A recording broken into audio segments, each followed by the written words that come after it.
This is a skills practice for section 10.4. We're going to find the area of each triangle or trapezoid. So we're going to look at number 1. We're going to use our formula 1/2 base times height because this is a triangle. Our base is 37. Our height is 20. Remember, those segments need to be perpendicular. So our base is 37, our height is 20. We're going to type that expression into the calculator. 0.5 times 37 times 20. And that'll give us an answer of 370. We probably could have done that without a calculator. That was kind of silly. Don't forget to put your units squared.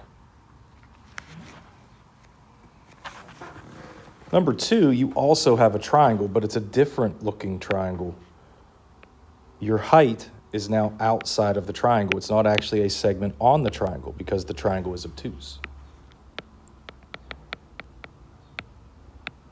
Use that same formula, 1/2 base times height. We are not concerned with the length of that segment right there or the length of this segment. Those do not come into play when you're finding the area of this obtuse triangle. We're going to take 1/2, 20 times 14. Okay, and we'll do this without a calculator since we used the calculator in the last one. Half of 20 is 10. 10 times 14 is 140.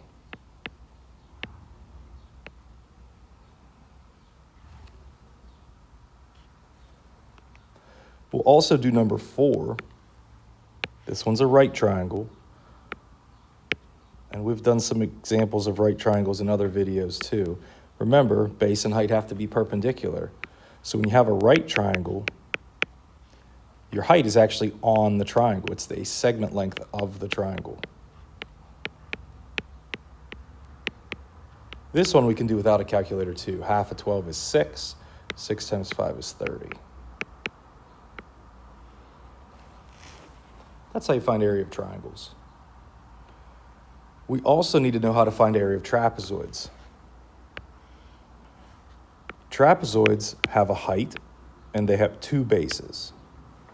Remember, each base is perpendicular to the height.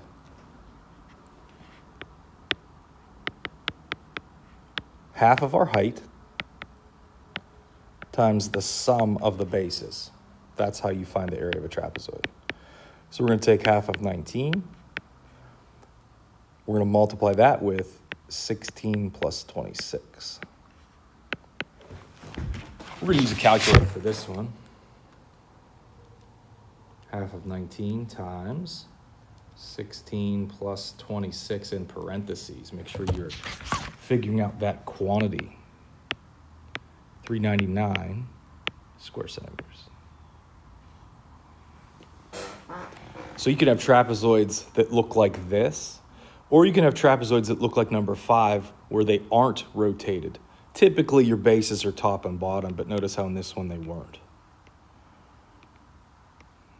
We're going to move down and do another trapezoid, except this one is a word problem. We're going to find the area of a trapezoid whose altitude, that's just your height, measures 8 feet, and the bases are 9 and 21. So the 9 and the 21 are your bases. That 8 is your height. So we're going to do 1/2 of our height plus the sum of our bases. We'll type that in our calculator.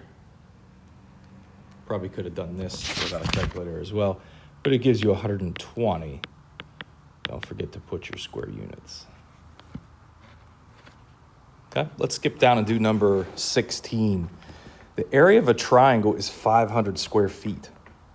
The height of the altitude, again, that's your height, is 25 feet. What's the length of the base?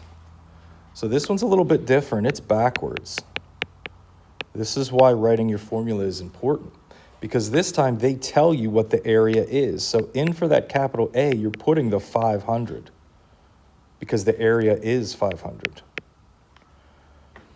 The base is what you're looking for. The height is 25. Okay, now we're going to simplify that expression right there on the right side. 500 is equal to half of 25. We know that's 12.5. So 12.5 times something gives you 500. So how many times does 12.5 go into 500? It goes in 40 times. So that means the base had to be 40. You still need a unit. Now be careful, your unit is not going to be squared this time. It's going to be to the first power because the base is a length. First power there.